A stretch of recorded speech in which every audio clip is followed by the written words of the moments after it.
So, welcome back. Today, I'd like to discuss a little bit more detail about the nucleic acids, DNA and RNA. I want to take a little bit more specific look at their structures and their functions and the way that they are built. So, on the board behind me, I have a model of DNA. Fairly detailed, right? A little bit more complex than you would have seen in biology 1, but it's the same general outline. Right? I have a phosphate attached to a sugar, attached to a nitrogenous base, and that's one nucleotide. Okay? Covalently linked through this phosphate group to this sugar here, to this second nucleotide. And now these bonds are formed during DNA replication, DNA synthesis, via dehydration synthesis. Okay? So the same mechanisms that we talked about in the last lecture are applicable to the building of DNA on the covalent side of things. Right?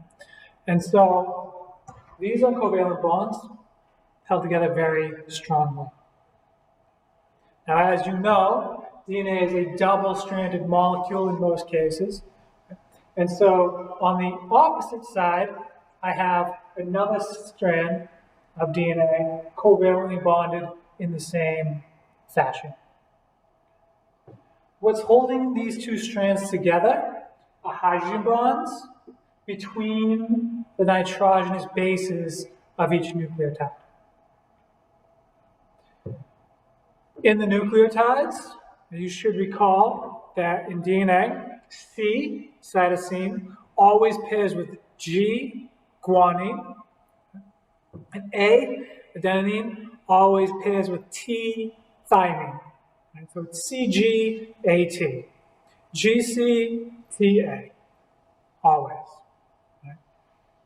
And so G and A are our purines, and T and C are our pyrimidines. And so they create this three-ring center. Right? So up and down the entire molecule of DNA, as long as the DNA is built correctly, I have a separation of 3 rings. Right? So the entire width is always this 3-ring distance. Okay? Nice and uniform and stable. Now, the DNA strands run in opposite directions. Right? One is going from 3' to 5', and the other is moving from 5' to 3'. And you see that when you look at the carbon, right? You can see that this has the O going up, and this has the O going down. And so we call this anti-parallel because they are parallel strands, they will never cross, but they're going in opposite directions, much like a highway, effectively. And so you got the cars going in different directions, and as long as everybody's driving properly, nobody's crossing paths.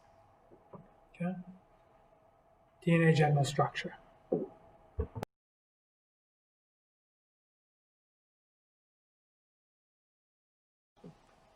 So, behind me, there is now a simplified model of DNA.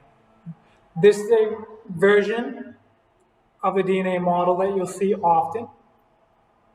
It is a lot cleaner than the model that I had before. Obviously, a lot less detail, but this is the same exact DNA that I had on the board during the last section. One of the benefits of this model is it demonstrates the way in which the position of the sugar phosphate backbone is perpendicular to the position of the nitrogenous bases and the nucleotide. Yeah, the nitrogenous bases. Right? So you have the sugar phosphate backbone, and that's all the way the same. It's uniform all the way down the molecule.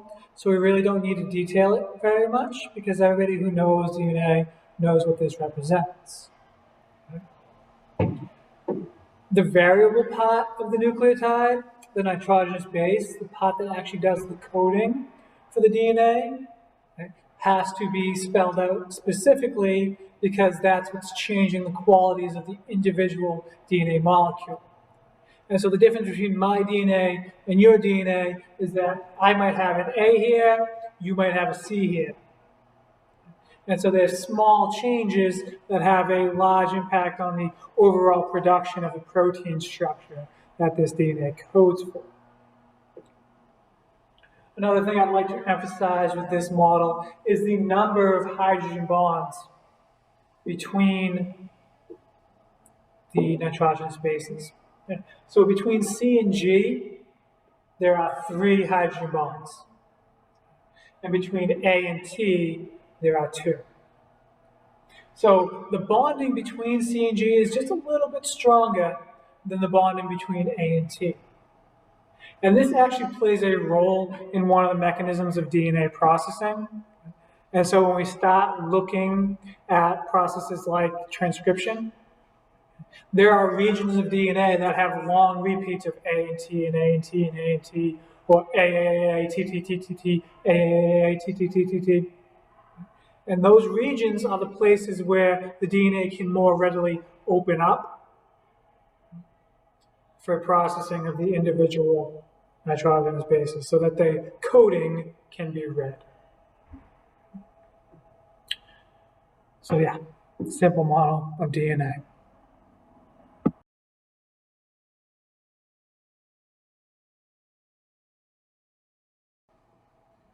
So on the board behind me, I now have a model of RNA, a typical RNA, ribonucleic acid.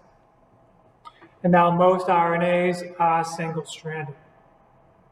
And so if we look at the RNA, it's very similar in structure to a single strand of DNA. Okay, so either side of the DNA molecule, this RNA has a lot in common with that. I still have my sugar phosphate backbone. They're in a linear fashion in this direction, still covalently bonded to one another. And I still have my nitrogenous bases shooting out in a horizontal direction this way from the sugar phosphate backbone. However, I do not have the complementary strand over here. This RNA strand lives all on its lonesome.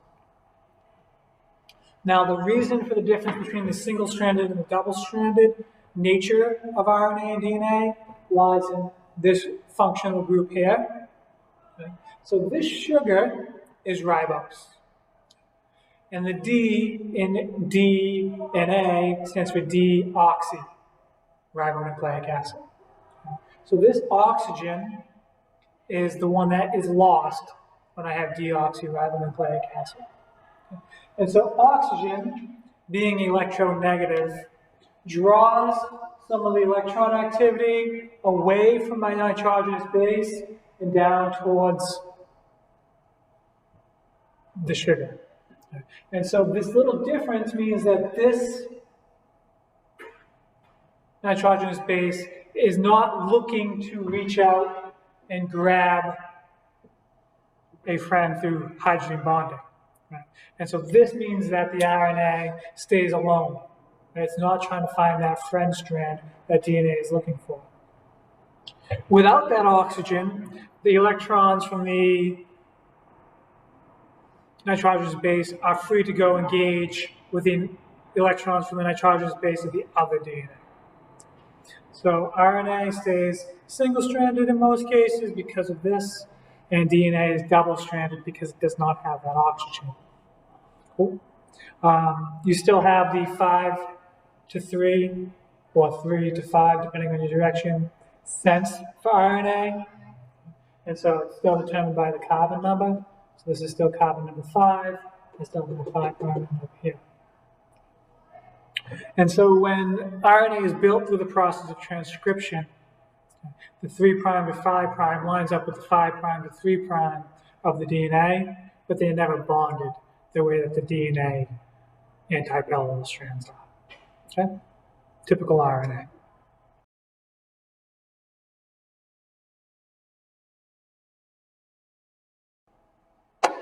So most of the time, RNA is single-stranded.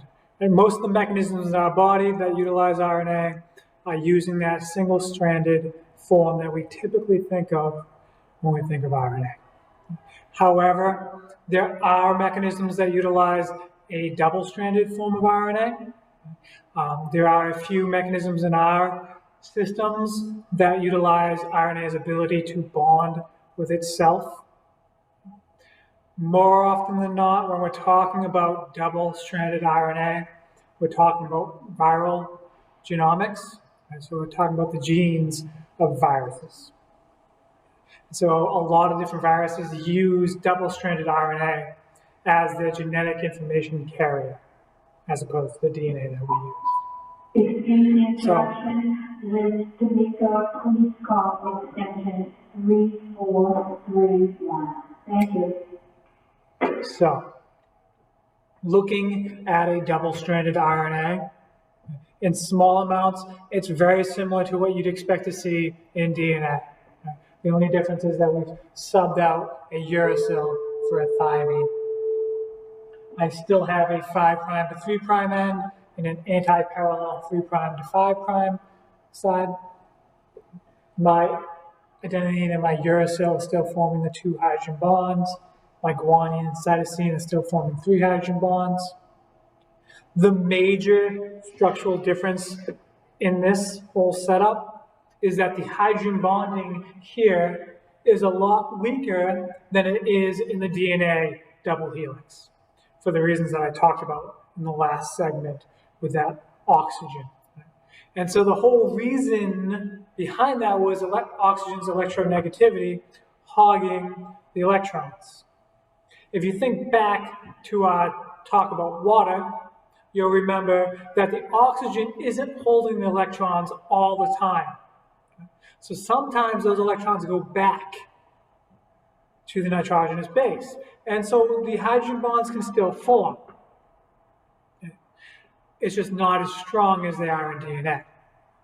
So ultimately, structurally, what this means is that these double-stranded RNAs cannot be as long as our DNA molecules are. They're not strong enough to maintain that big double helix.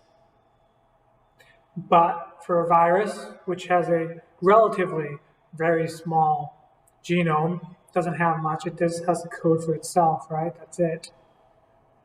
This double-stranded RNA works really well, especially since a lot of viruses are infecting cells and then trying to take over these cellular mechanisms to run transcription.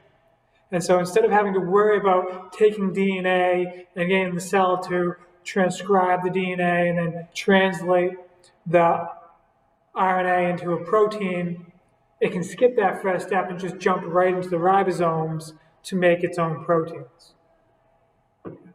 So that's one benefit to having RNA as its genetic material. A lot of viruses are really primitive too, and RNA is just a more primitive molecule than DNA is. Double-stranded RNA.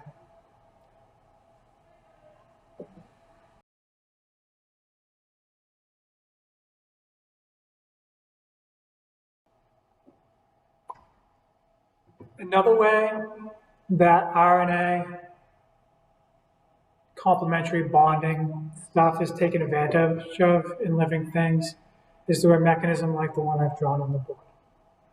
And so when you have a single strand of RNA and all those nitrogenous bases are exposed, because they're not bound up in a double strand, they're out there naked.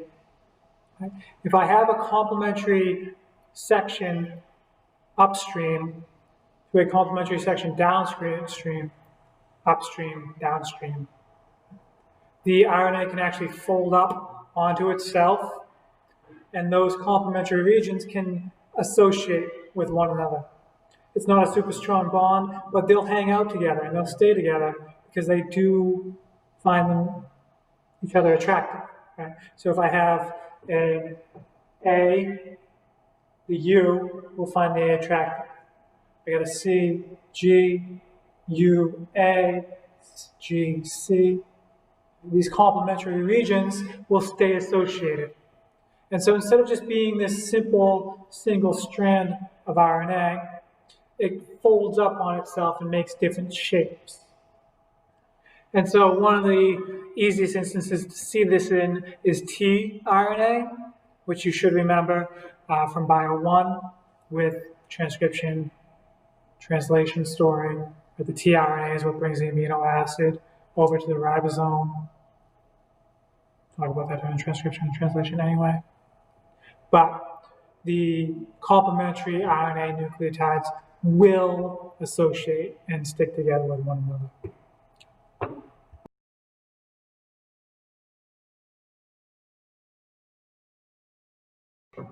And so that's it.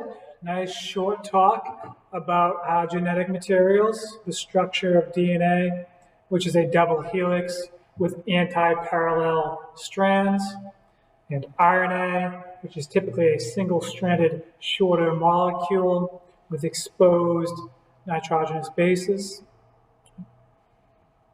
We'll talk about them in more depth when we get to the genetics unit, the heredity unit, and we talk about how DNA serves as a coding mechanism and how we go from the code of DNA to the functional protein.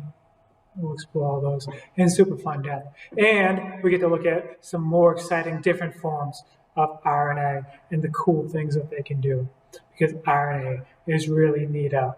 We never really get to talk about them that much in earlier biology. So yeah, I look forward to that unit. It's a while away, but we'll get there. So thank you for coming to my short talk on genetic material. I hope you have enjoyed it. I hope you've enjoyed the front of my classroom.